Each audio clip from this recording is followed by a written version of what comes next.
नवनागनामस्तोत्रम्। श्रीगणेशाय नमः।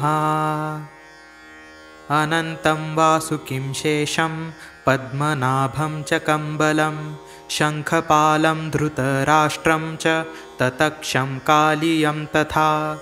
एतानि नवनामानि नागानां च महात्मनां सायङ्काले पठे नित्यं प्रातःकाले विशेषतः।